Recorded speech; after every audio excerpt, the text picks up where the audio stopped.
Hello and welcome to my channel on Ancient and Chinese Astrology. I am professional astrologer Zagata, and after yesterday's video about a brief history of ancient astrology, I am continuing my series on making another video with the same topic, namely a brief history of Chinese astrology.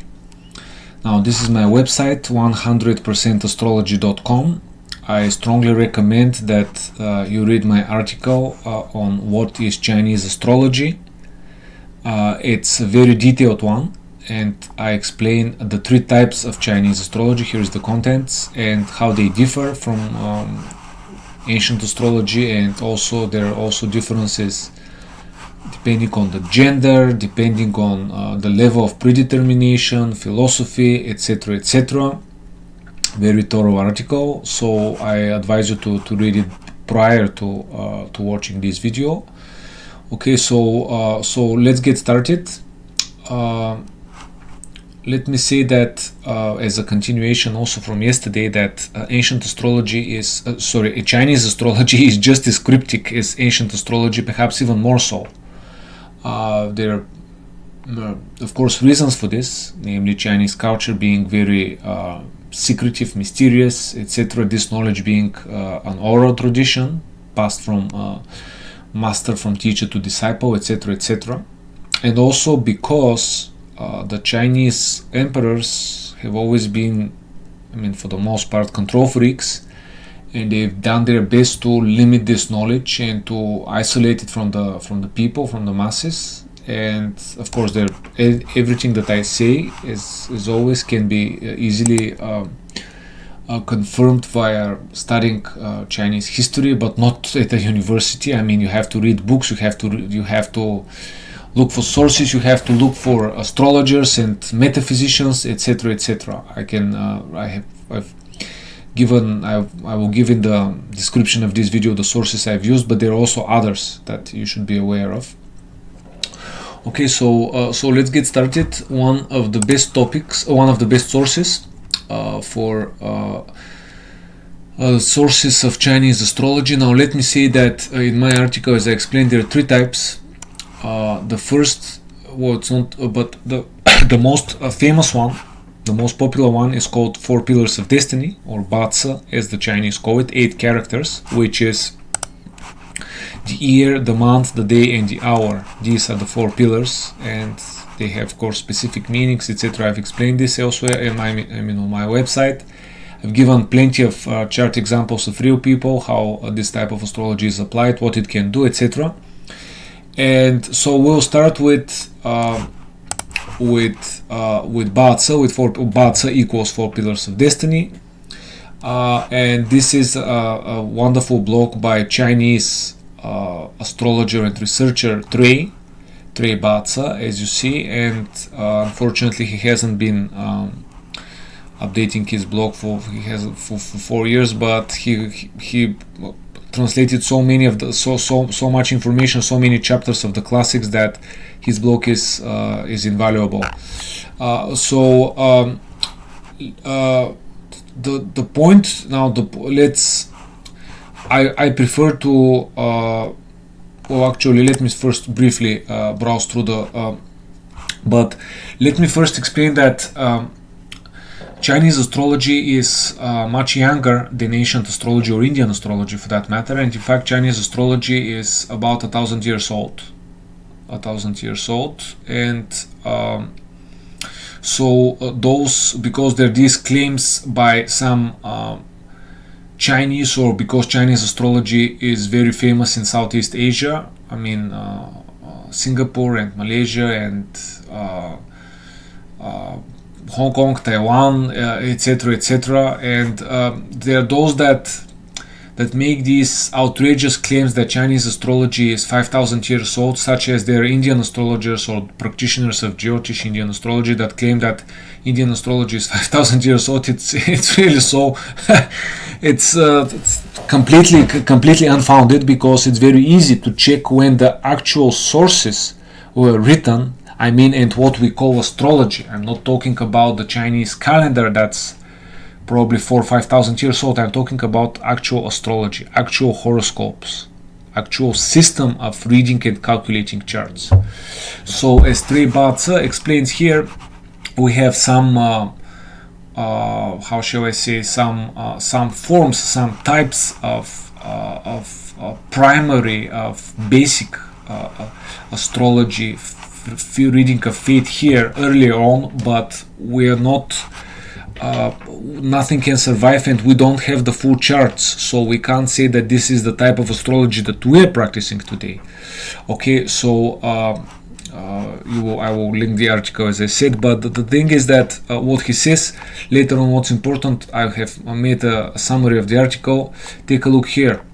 Up at this point, around 14th century, the Batsa system is already established, but its knowledge is not organized. So you see, many authors after this time attempted to write books to organize the information to make learning Batsa an easier process. And today, 5 books are commonly accepted as the Bibles of 4 pillars of destiny. They are, and he gives them.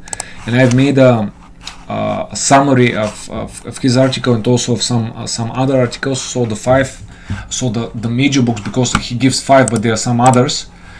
So the first one, again, I have to apologize in advance, I don't speak Chinese. So the first one, Yuan Hai Zipin.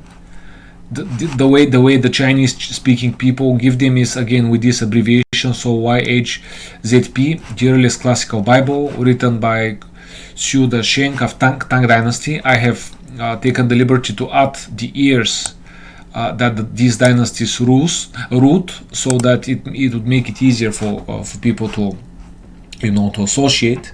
So this is the first attempt to compile Batsa knowledge into a book. Second one, San Min Tong Hui. This book is translated. We have a Bulgarian astrologer here, Ani Pesheva. She lived in China. She speaks Chinese. She also lived and studied in the United States. So she translates the book as the meeting of the three fates, and it's pronounced San Min Tong Hui. Ani Pesheva has a book about the stars of 4 pillars of destiny. I've quoted from this book in my articles. I always praise and give credit where credit is due, of course. Next, so again, this one, the San Min Tong Hui in the Ming Dynasty, 14th to 17th century. You see how late. Also, Shen Fen Tong Kao, SFTK, again written in Ming Dynasty, 14th to 17th century by Zhang Nan, an officer in the Ming's court. He wrote the book when he was over 8 years old, after having studied the art for more than 40 years. Next, Zinpin Huihai XPHH, author unknown. This book was very influential during the Ming and Qing dynasty. Again, 14th, 17th century, 17th, 20th century. You see how late. Zipin Zhenquan, ZPZQ by Shen Xiaozhan of Qin dynasty, again 17th, 20th century. The last book that can be called a classic. The book explains zipping method in a clear and concise way. It's often regarded as the best book for the zipping for the Batsa 4 pillars beginner. And here there is a further explanation that other classics mentioned were not so thorough and organized in the way they discussed one of the most important features of Batsa, namely the 10 gods or the 10 deities. Next, other notable classics. Lan Tai Miao Shan, authored by an old man of Ming Dynasty, again 14th, 17th century, contains discussion about Nine. Ani Pesheva says Nine is translated as melodies of the 5 elements, so possibly the most influential book for the Nine sect. I don't practice Nine, it's a separate school. So the book is contained in XPHH above that I gave here. Next, Min Li Yue Yuan, authored by Chen Xuan in Ming Dynasty, again 14th, 17th century, annotated by Wei Qianli. And this one is very important. Di Tian Sui, Ani translated, pronounces this Di Tian Sui, said to be authored in Song Dynasty, 10th to 13th century, by Jin Tu, annotated by I don't speak Chinese, I don't know how this is pronounced, of Ming Dynasty, 14th to 17th century, and Ren Tian Chiao of Qing Dynasty, 17th to 18th century. I have read commentaries and annotations by this astrologer, and Di Tian Sui, I have communicated with. I have Chinese clients. I have also communicated with Chinese astrologers who have written to me. We have exchanged some emails, knowledge and information, and I asked some of them to translate some of these works. Again, I apologize that I'm giving them like this, but you would be very hard pressed to find English translations of these works, and even if you find, the translation will differ from author to author, because ancient Chinese, I should open a bracket here and explain that ancient Chinese is like ancient Greek, namely because again I'm from Bulgaria and live in Bulgaria. Greece is our border here. Turkey is our border, as I was explaining yesterday about Constantinople. So modern Greek people, they cannot, of course I know Greek people, they cannot read ancient Greek, so they cannot read Plato or Aristotle or Homer, Iliad, etc., the classics, because modern Greek is somewhat different than ancient Greek, so they would have to take some courses to brush up their ancient Greek, so to say. Likewise with ancient Chinese. For example, Trey, he explains that in some of his articles that, again, he's Chinese, but he had to take some courses in order to be able to understand ancient Chinese. And brace yourselves, ancient Chinese doesn't have punctuation, and I believe also ancient Greek also doesn't have punctuation either. So anyhow, the point is, even if you understand the language, even if you understand the words, the language, the sentences, you have to understand the meaning, and the meaning is purposefully cryptic and hinted and mysterious, etc., etc. Okay, so let's continue. So Di Tian Sui, I was saying that I've seen this translated as drops or drips of heavenly essence, or heavenly marrow, also. It's heavenly brain, so to say, heavenly drops of heavenly brain. So said to be authored in Song Dynasty by etc. I read this. Xuan Tong Bao Jian, annotation by Yu Chun Tai. The book is not traditional zipping, so it's often called the imitation of zipping, so I don't care about this that much. This is the source. Also we have this source here, that's actually part of it, comes from here. I will explain. It explains about the zipping method. I will link this in the description. It's not as useful. I mean, it just gives the zipping himself, and we can't even date the century for sure he lived in, and also an earlier grandmaster that also contributed to this, etc., etc. And so this is the other link, very, very famous forum on the 5 arts. I like to remind that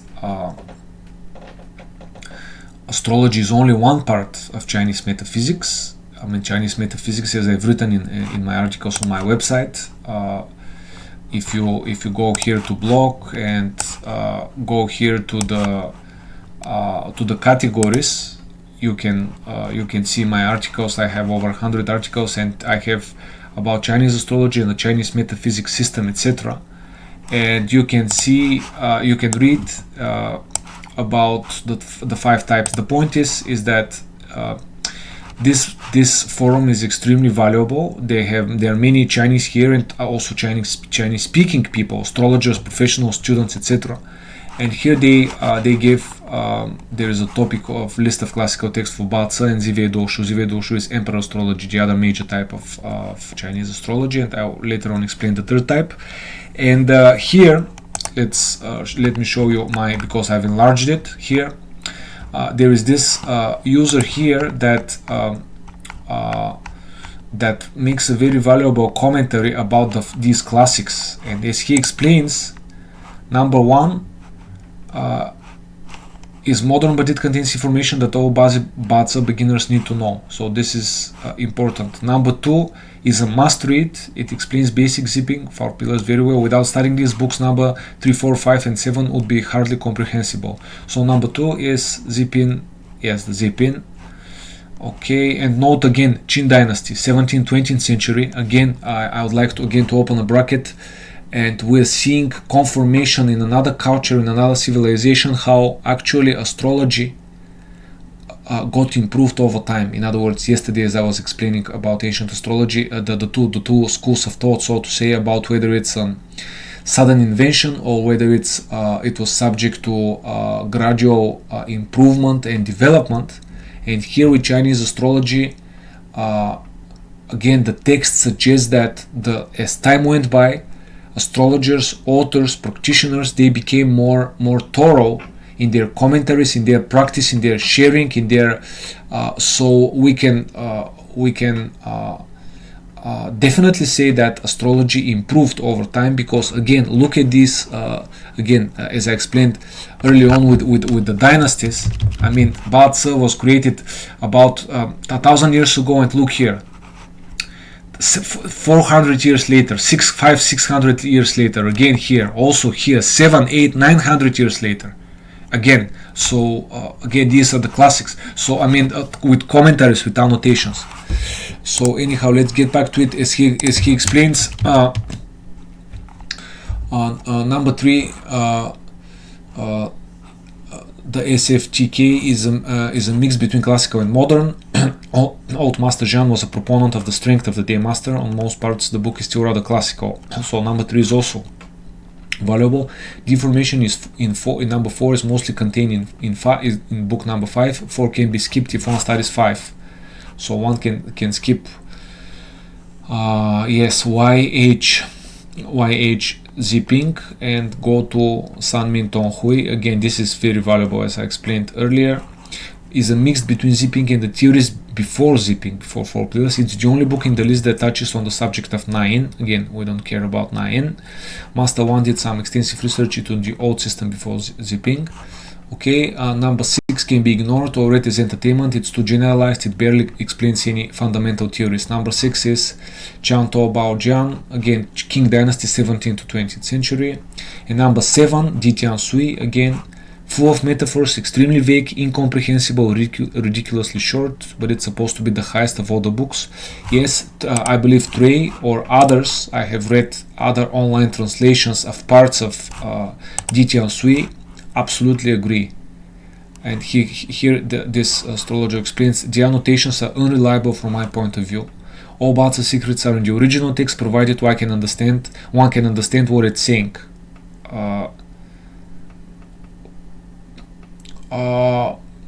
I guess so, yes, but it would take years and years. Years ago I wrote a detailed article about decoding the cryptic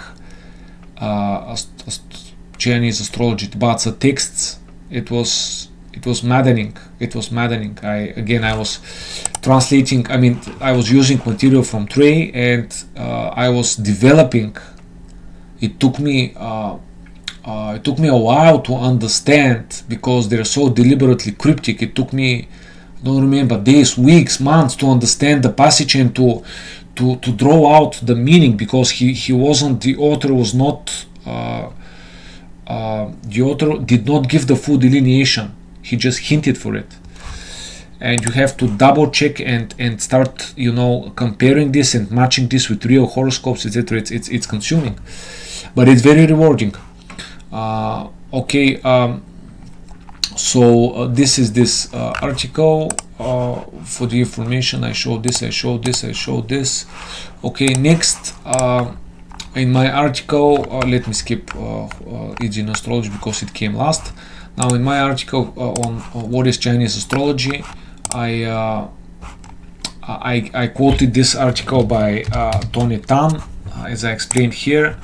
As he says, the Emperor astrology first appeared in the Song dynasty, hence it has a history of slightly more than 1,000 years.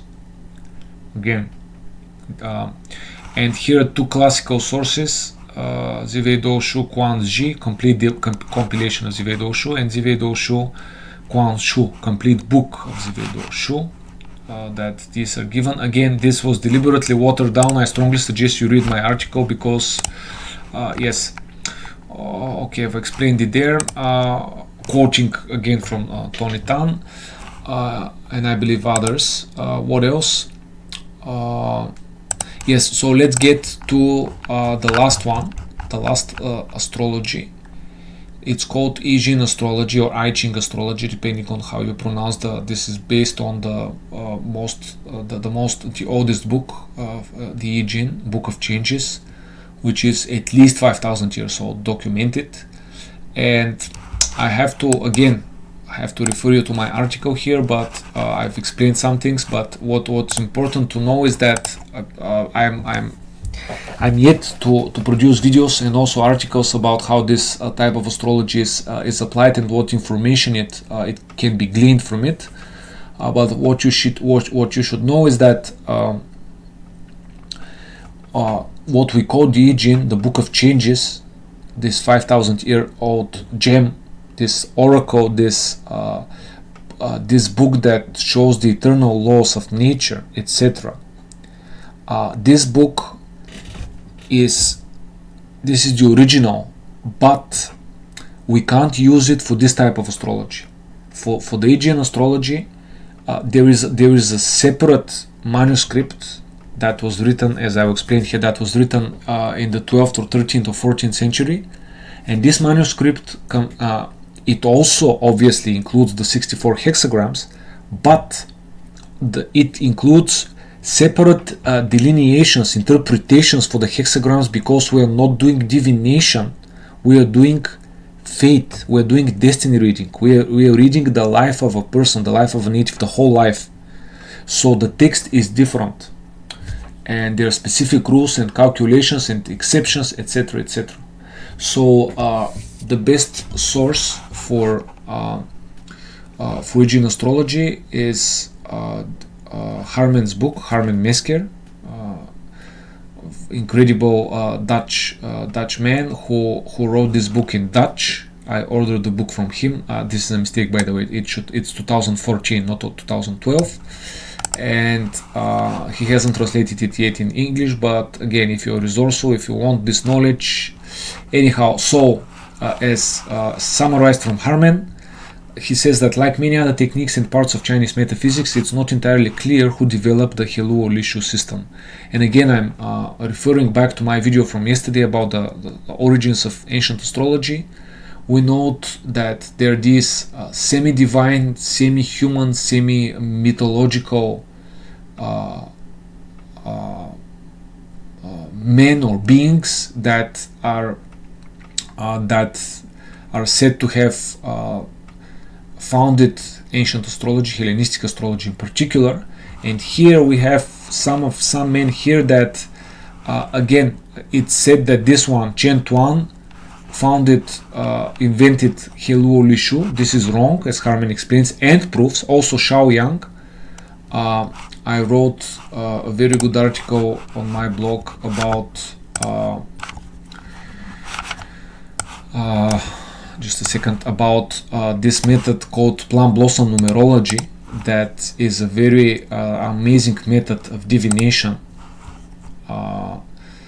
that it was popularized by Shao Yang himself, but he was not the inventor. But anyhow, the point is, Shao Yang was, or known also as Shao Kanjie, one of the most famous Chinese metaphysicians. And so again, we have this practice, this inclination of ascribing the authorship of a given text to someone who is very famous, very noble, very admired, etc. So as Harmen explains and proves, the current version of the Heluo Lishu probably comes from the Ming Dynasty, 14th to 17th century, and later on in the book himself by Harmen says actually the Heluo Lishu book itself irrefutably shows that it was written after these two persons. And in the chapter case examples, generally 4 examples with data are mentioned, and I have summarized. The first example corresponds to the year 1151, the second one 1156, the third one 1207, the last example 1134. Again, these are actual example charts in the Heluo Lishu, in the Yijing astrology manuscript of the Middle Ages, and the actual example charts show that they can be dated to these years. So beyond a shadow of a doubt, this system was invented in the 2nd millennium. And again, either in these, and these are the example charts from these years. So the book was written afterwards. So it was written at least in the 12th, 13th century or later, as Harmen explains, it could have been written in the Ming Dynasty. We don't know it. We don't know who invented it again. Okay, yes, so this was it for the brief history of Chinese astrology. Let me also add that there are many. This Chinese civilization and culture is very ancient, very profound, and there are TV series about this culture, not just about this culture, about other Asian countries. I'm somewhat drawn, obviously, to this culture, but not just to this culture. I resonate with it. Of course, there are many things that I disagree with, but that's besides the point. Besides this video, the point here is that there are TV series that show the Chinese and Asian way of life, and how, for example, they were. It's again, I'm basing this on facts, because these TV series are historical TV series. They show the specific rulers and when they ruled and how they ruled and what laws they passed, what the practices they had, etc., etc. For example, as I've explained, they had bureau or department or ministry of astrology. They called it astronomy, but it's astrology. And I mean, it was both, but the point is they were predicting, they were using this for. They also had a separate bureau of ceremonies or rituals. So these bureaus, again, in certain TV series also, and again, as explained in some books and materials by astrologers and Chinese-speaking people, you can see how they used what we call electional astrology in the West, or inceptional astrology. They call date selection, or zeri in China, and they use date selection for everything, for marriages, for crowning of emperors, for entering into alliances, for starting a war, etc., etc., etc. And they also used astrology, obviously. What else can I add that's worth knowing? Well, I've mentioned it in this article here that in China, in China, astrology could not be studied without the permission of the emperor. This was reported by a Jesuit traveler, astronomer, I believe, in the 16th century when he came back, and that he explained that studying mathematics necessary for astrological calculations was tantamount to death penalty without the permission of the emperor. And also, I don't remember whether I wrote this here or somewhere else, when certain travelers came back, or was it Marco Polo or somewhere else, that came back from Kublai Khan in the 14th century, they explained that there were 5,000 sky watchers or astrologers in the court of Kublai Khan.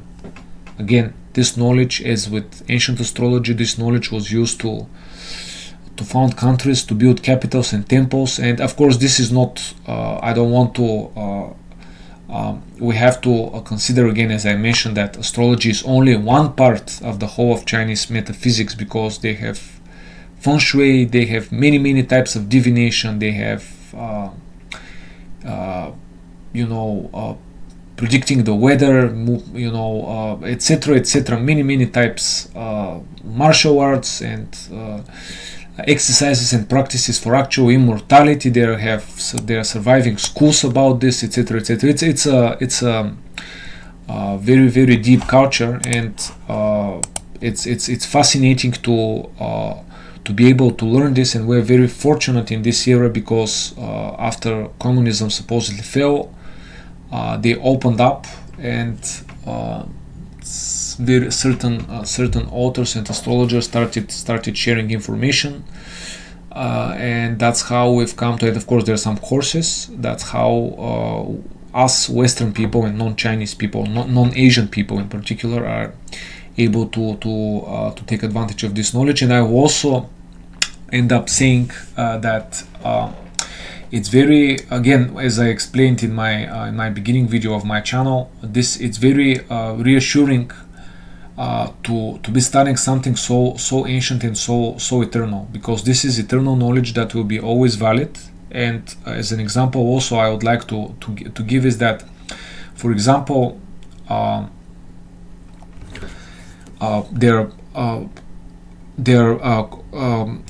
colleges, universities, and majors of Chinese medicine, traditional Chinese medicine, and acupuncture, and they're still following the treatise of the Yellow Emperor that was written in 2600 before the Common Era.